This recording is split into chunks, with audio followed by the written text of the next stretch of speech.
नमस्कार, आप सभी का स्वागत है। आज के इस वीडियो में हम बात करेंगे डीएलएड प्रथम वर्ष के पेपर कोड F5 यानी कि भाषा की समझ तथा आरंभिक भाषा विकास के बारे में। चूँकि ये पहला वीडियो है और आज से हम इसका क्लास शुरू कर रहे हैं, यानी कि आज हम उसके संदर्भ ग्रंथ की बात करेंगे और उसके उपरांत जो आपका अगला वीडियो आएगा उसमें आपका इकाई 1 से लेकर के इकाई 3 तक यानी कि भाषा की प्रकृति, भाषाई विविधता एवं बहुभाषिकता और बच्चों का आरंभिक भाषा विकास और विद्यालय भाषा, इसके बारे में हम एक एक करके कंप्लीट आपका पूरा सिलेबस कवर करवाएंगे। तो सबसे पहले इसके संदर्भ ग्रंथ में हम जान लेते हैं कि जो आपका ये सिलेबस तैयार किया गया यानी कि भाषा की समझ तथा आरंभिक भाषा विकास, इसमें महत्वपूर्ण रूप से हमें चर्चा करनी है, हमें जाननी है राष्ट्रीय पाठ्यचर्या की रूपरेखा 2005। इसे शॉर्ट में हम लोग कहते हैं NCF 2005, नेशनल करिकुलम फ्रेमवर्क 2005 के मार्गदर्शक सिद्धांत के बारे में। आप सभी को ज्ञात होगा, यदि हम NCF 2005 के मार्गदर्शक सिद्धांत की बात करें तो उसमें कहा गया है ज्ञान को स्कूल के बाहरी जीवन से जोड़ना। ये आप ध्यान याद रखेंगे। इसका मार्गदर्शक सिद्धांत क्या है NCF 2005 का, कि ज्ञान को स्कूल के बाहरी जीवन से जोड़ना। इस सिद्धांत के यदि हम अर्थ की बात करें तो आप समझ सकते हैं कि बच्चों के दैनिक जीवन तथा स्कूली ज्ञान के बीच सीमाओं को लचीला बनाने की हमें आवश्यकता है। यानी कि बच्चा जो घर पर जो सीखता है, स्कूल से बाहर जो सीखता है और स्कूल में जो ज्ञान प्राप्त करता है, उन दोनों के बीच क्या होना चाहिए, माध्यम सॉफ्टनेस होना चाहिए, लचीला का होना चाहिए, तभी तो हर जगह बच्चा सीख सकता है। क्योंकि बच्चा जो कुछ भी सीखता है, जो कुछ उसे आप सिखाते हैं, उसमें भाषा की भूमिका जो है बहुत ही महत्वपूर्ण होती है। इस विषय का आपका टारगेट ही है कि भाषा की समझ विकसित किया जाए। चाहे आप कोई विषय बच्चे को पढ़ाएं, जब तक आपकी भाषा, आपका लैंग्वेज बच्चा समझ ही नहीं पाता है या समझ नहीं पाएगा, तब तक आपके द्वारा दी गई सारी शिक्षा व्यर्थ हो जाएगी। मान लीजिए यदि आप हिंदी नहीं जानते तो मेरा जो वीडियो है आप देख करके भी समझ नहीं सकते थे। इसीलिए आपको क्या होना चाहिए, लैंग्वेज का ज्ञान होना चाहिए। जिस लैंग्वेज में आपको पढ़ाया जाए, जिस भाषा में आपको पढ़ाई जा रही है, जिस भाषा में आपको ज्ञान दिया जा रहा है, वो भाषा भी आपको पता होना चाहिए। ठीक है, इसीलिए यहाँ पर कह रहा है कि बच्चा जो कुछ भी सीखता है या सीखने का प्रयास करता है, उसमें भाषा की भूमिका बहुत ही महत्वपूर्ण हो जाती है। इसीलिए आवश्यक है कि सीखने के संदर्भ में भाषा की भूमिका के बारे में हमें अपने अंदर समझ बनाई जाए, ताकि किसी भी विषय को समझने के तरीके विकसित किए जा सके। देखिए, भाषा जो है अर्जित करने की क्षमता मनुष्य में तो जन्मजात होती है। जैसे बच्चा कोई जन्म लेता है तो जन्म लेने के साथ ही वो अपने आसपास के परिवेश से जो उसके आसपास में भाषाएं बोली जाती है, उस भाषा को वो अर्जित करने लगता है। ठीक है ना, ये गुण हमारे अंदर बचपन से विद्यमान रहता है कि हमें कोई भाषा जो है, जो आपकी मातृभाषा है, चाहे आप भोजपुरी बोलते हो, मगही बोलते हो, अंगिका बोलते हो, वजिका बोलते हो या कोई भी भाषा बोलते हो, वो भाषा आप सीखने कहीं नहीं गए हैं, वो आप खुद अर्जित कर लिए हैं। वो क्योंकि हमारी तो अर्जित भाषा है वो, जो कि हमें अपने जन्म से ही प्राप्त हो जाती है। लेकिन भाषा का सृजन जो है मानसिक प्रक्रियाओं के द्वारा संपन्न किया जाता है। जो भाषा, देखिए, दो तरह की भाषा होती है। एक तो भाषा हम अर्जित करते हैं और एक भाषा हम सीखते हैं। जैसे कि आपके क्षेत्र की यदि हम बात करें तो आप लोग मगही बोलते हैं, तो मगही आप अर्जित किए हैं। लेकिन हम यदि आपसे कहें कि आप अंग्रेजी में बात कीजिए तो अंग्रेजी भाषा आप सीखेंगे। हम कहें बंगला में बात कीजिए तो बंगला भाषा आपको सीखना होगा। तो कुछ भाषाएं हम अर्जित करते हैं, कुछ भाषा हम सीखते हैं। जो भाषा हम अर्जित करते हैं वो हमारी जन्मजात होती है, जन्म से हमारे अंदर वो गुण है, हम भाषा को अपने आसपास देख करके उसे हम अर्जित कर लेते हैं। और अर्जित की हुई भाषा को आप कभी भी नहीं भूल सकते हैं। सीखी गई भाषा को भूल सकते हैं, लेकिन जिस भाषा को, जिस लैंग्वेज को आपने अर्जित कर लिया, आपने ग्रहण कर लिया है, उस भाषा को आप कभी भी नहीं भूल सकते, अपनी पूरी जिंदगी में नहीं भूल सकते हैं। ठीक है ना। तो भाषा का जो सृजन, जो भाषा हम सीखते हैं, उस भाषा का सृजन प्रक्रिया क्या होता है, हमारे मानसिक प्रक्रियाओं के द्वारा। उस भाषा को हम यदि हम नहीं प्रयोग करें, मान लीजिए कि आपने इंग्लिश बोलना सीख लिया, आपने तमिल बोलना सीख लिया, लेकिन उस भाषा का यदि आप प्रयोग नहीं करेंगे तो हो सकता है कि धीरे धीरे उसे आप भूल जाएं। लेकिन जो भाषा आपने बचपन से अर्जित की हुई है, उस भाषा को आप कभी भी नहीं भूल सकते हैं। देखिए, भाषा को संप्रेषण के रूप में समझने से महत्वपूर्ण भाषा सृजन की प्रक्रियाओं को समझना महत्वपूर्ण होता है, क्योंकि इसी समझ के सहारे ही हम भाषा की भूमिका तथा भाषा सीखने के तरीकों को विकसित किया जा सकता है। देखिए, भाषा को हम लोग क्या करते हैं, केवल एक हम संप्रेषण का तरीका नहीं मानेंगे कि भाषा से केवल हम कम्युनिकेशन कर सकते हैं। भाषा सृजन की प्रक्रिया को भी हमें जानना, हमें समझना है, तभी तो इसके सहारे हम भाषा की भूमिका और तब भाषा सीखने के तरीके, हम किसी भाषा को कैसे सीख सकते हैं, इस आपका जो F5 का संदर्भ ग्रंथ यही है। क्योंकि आप सभी जानते होंगे कि भाषा के कारण ही, यदि लैंग्वेज के कारण ही एक मनुष्य अपने मन की बातों को दूसरों को बता पाता है। भाषा के कारण ही जो है मनुष्य क्या कर सकता है, एक दूसरे को मदद कर सकता है, मदद मांग सकता है, बिना उसके टच किए हुए ही अपनी बातों को उसके तक पहुंचा सकता है। भाषा के कारण ही कहते कि मनुष्य उस स्थिति को हासिल कर पाता है जिसमें वह वस्तुओं और प्राणियों की अनुपस्थिति में भी उनके बारे में विचार कर सकता है।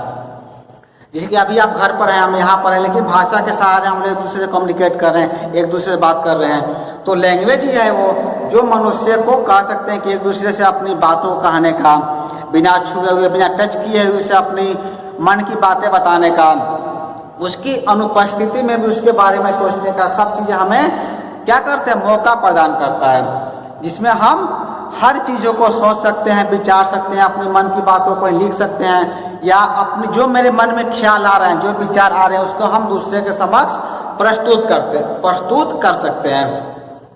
देखिए, बच्चे जो है भाषा से अनेक काम लेते हैं। जो बच्चे होते हैं वो कई तरह काम लेते हैं भाषा से।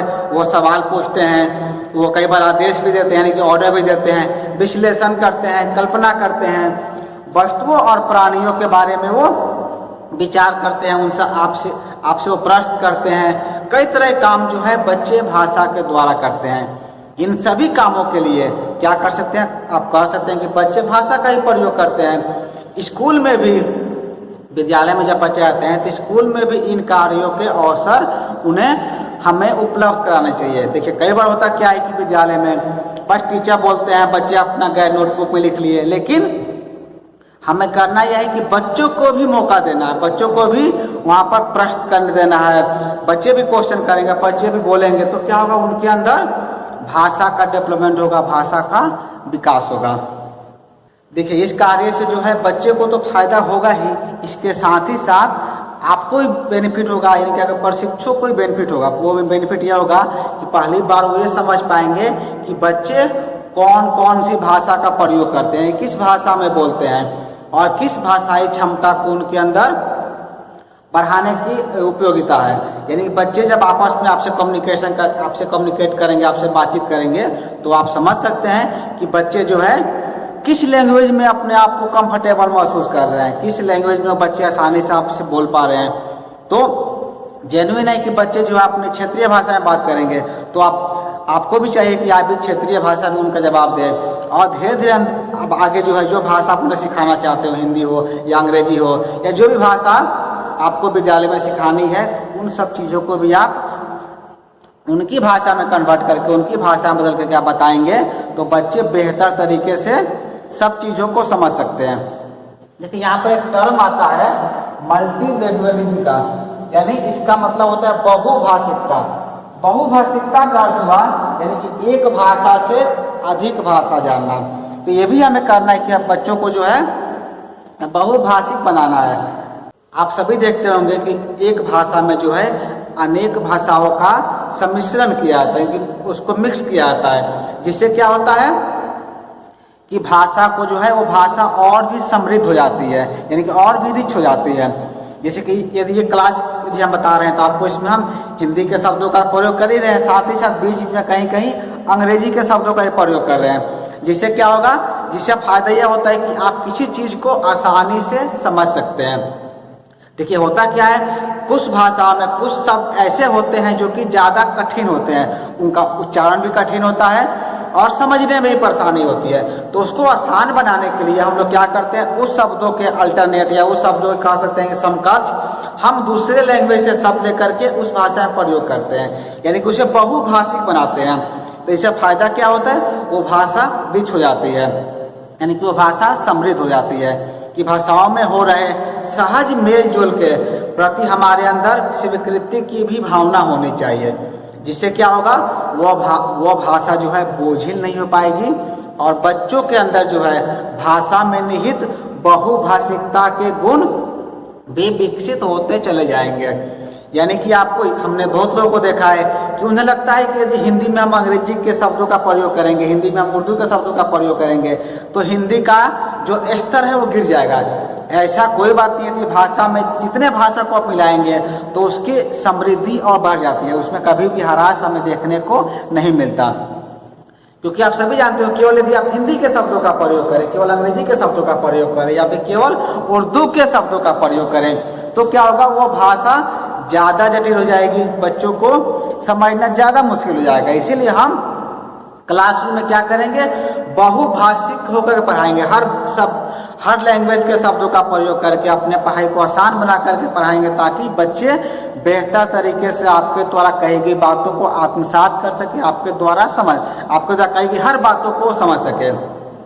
क्योंकि आप सभी जानते हो कि भारत क्या है, एक बहुभाषिक राष्ट्र है, यानी कि यहाँ पर अनेक भाषाएं बोली जाती है और भाषाएं तो हैं ही, उन भाषाओं के भी अपने कई उपभाषाएं भी हैं। जैसे कि बिहार की यदि हम बात करें तो बिहार में हिंदी है, बिहार आपका हिंदी एक भाषा है, लेकिन इस हिंदी भाषा कई बोलियां हैं, जैसे कि भोजपुरी हो गया, आपका अंगिका है, मगही है, मैथिली है, ये सब क्या है, हिंदी की उप बोलियां हैं। तो एक भाषा का होता है, उस भाषा कई उपभाषाएं परिवार भी यहाँ मिलते हैं। इस बात को हमें समस्या नहीं मानना है, प्रॉब्लम इसे नहीं मानना है, बल्कि इसे ताकत के रूप में हमें अपनानी है। हर विषय के शिक्षक को जो है यह समझ होनी चाहिए, चाहे आप कोई भी विषय पढ़ा रहे हो, हिंदी पढ़ा रहे हो, अंग्रेजी है या साइंस है, मैथ है, कोई भी विषय हो, आपको ये समझना होगा कि जो विषय आप पढ़ा रहे हैं वो विषय को आप भाषा के माध्यम से ही पढ़ा सकते हैं, लैंग्वेज के माध्यम से ही पढ़ाएंगे।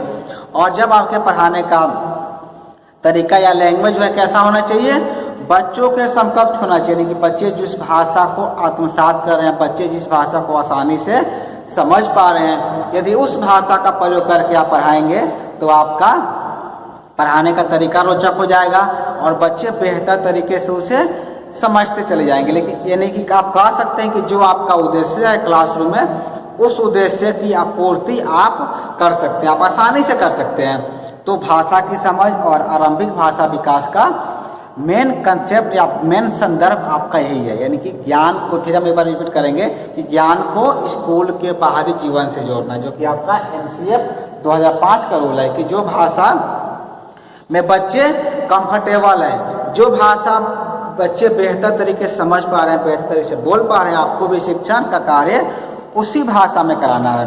तो आज के इस वीडियो में हम बात कर रहे थे भाषा की समझ तथा आरंभिक भाषा विकास के बारे में। अगले वीडियो में जो है हम यूनिट 1 स्टार्ट करेंगे, जिसमें आपको जानना है भाषा की प्रकृति, यानी कि नेचर ऑफ लैंग्वेज, जिसके अंतर्गत भाषा का अर्थ प्रतीकों की वाचिक व्यवस्था के रूप में, समझ के माध्यम के रूप में और संप्रेषण के माध्यम के रूप में, इसके बारे में हम एक एक करके आपके पास समक्ष वीडियो लेकर आते रहेंगे। प्रत्येक यूनिट का अलग अलग सेपरेट वीडियो आएगा, ताकि आपका कंसेप्ट बेहतर तरीके से क्लियर हो सके। और आपको जो है हिंदी नोट्स भी मिलते रहेंगे। आज के क्लास का इस वीडियो का नोट्स जो आपको इस वीडियो के नीचे जाएंगे डिस्क्रिप्शन बॉक्स में, तो आपको मिल जाएगा। आप हमसे यूँ जुड़े रहें और वीडियो को देखते रहें, और इस वीडियो को पूरा देखने के लिए आपका धन्यवाद।